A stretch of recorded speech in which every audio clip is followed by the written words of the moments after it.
اوكي ورا بيجروا رايو جنة ورا جراني خدوان اللي رب رحمتها قولوا في ولما عليكم كنتوك أبنا باي ذا واي نتيجة ربين عمري يرتو قرتي ورا جراني في سرب يا هنو خدوان اللي جنة الدوسي ربي سان هكذا يسوع akka ammaatti warra jiran keessaa akka hawaasa keessatti beekamuu fi dhimmiidhaan beekamuu fi kanaan yoo wal madaallee laallee namni akka malee bakka umrii itti keessa jiru kaniin akkaan jaaladhu kaniin akkaan kabaju guutumaa guutuutti ani sheekotaan kiyya gazawee hunda ni jaaladhaan ilmaanuma sheekotanuma islaamaa hundaa waytu sagalee waan hin jijjiiruun qabu. Keessammoo kan walitti dhiyaatanii fi agartee hogguu hadiisa ta'ee yookaan da'awaa hogguu godhu gartee haasoon isaatiillee namatti tolu. Kaniin akkaanillee dinqisiifadhu, kaniin akkaanillee ulfeessu abbaa keenya baabaa Shiyamiin Ibrooti. Aduraa. Takka. Kan lammaffaadhaa. Gartee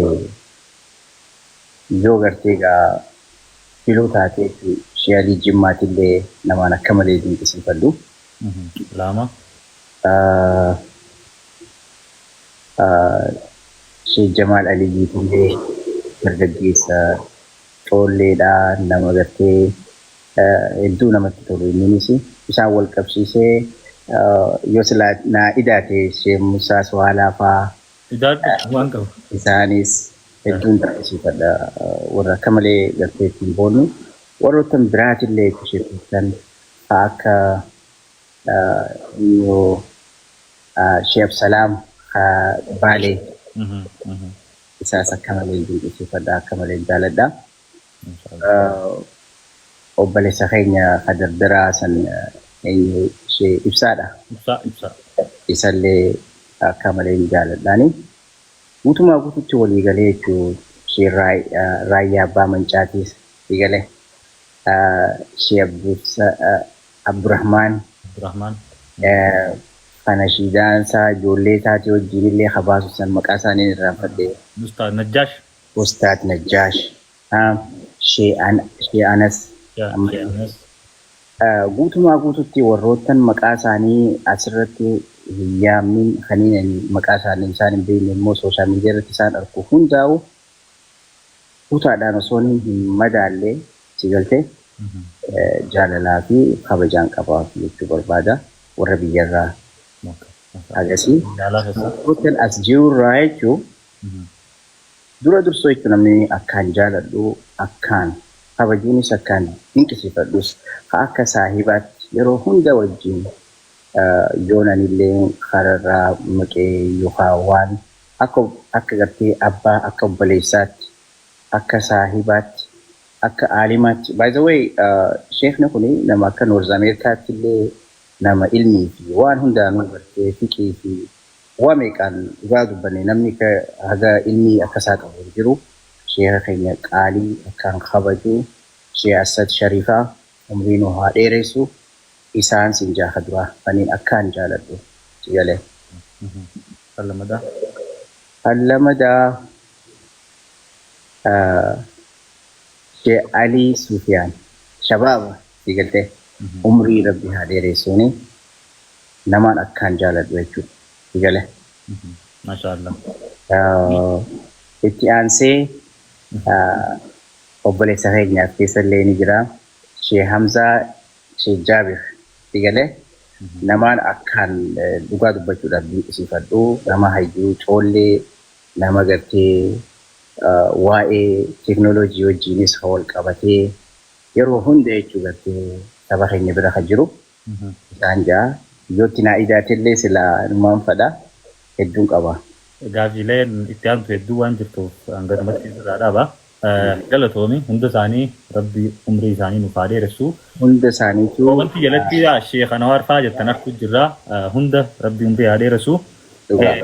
Galatoomi gaafiin itti aantu mee munshidoota keessaa nama sadii nama akkaan dinqisiifattu muufannee jettee malee munshidoota sadii nama ati dinqisiifattu.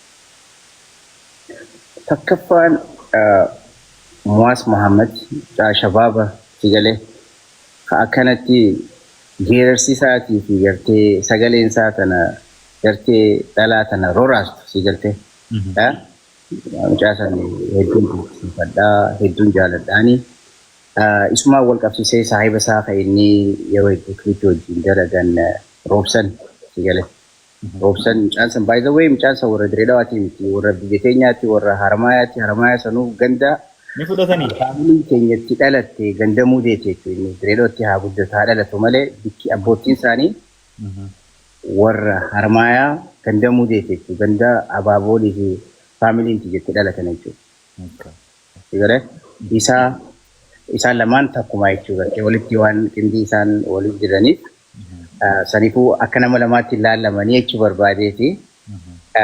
Nama lamaan na hafe jechuudha moo nama isaan lamaan tokko goone nama lamaan si hafe. Kanadha.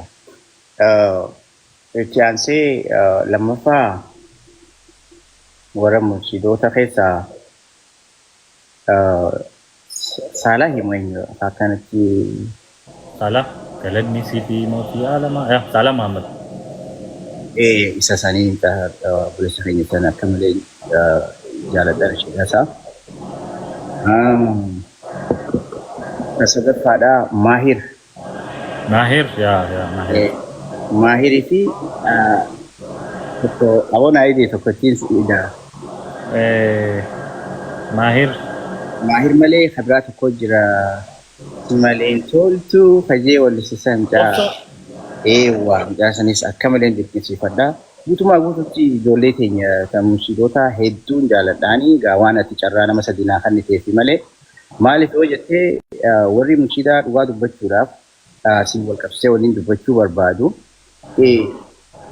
gartee waa'ee rasuulaatii fi alayhi salaatu wassalaam waa'ee rabbiitii fi waa'ee guddinaa islaamummaa waa'ee gartee saabaanii fi gartee haala akkam keessa akka turan sanirra dhaabbataniiti nashiidaa tana godhanii jechuudha.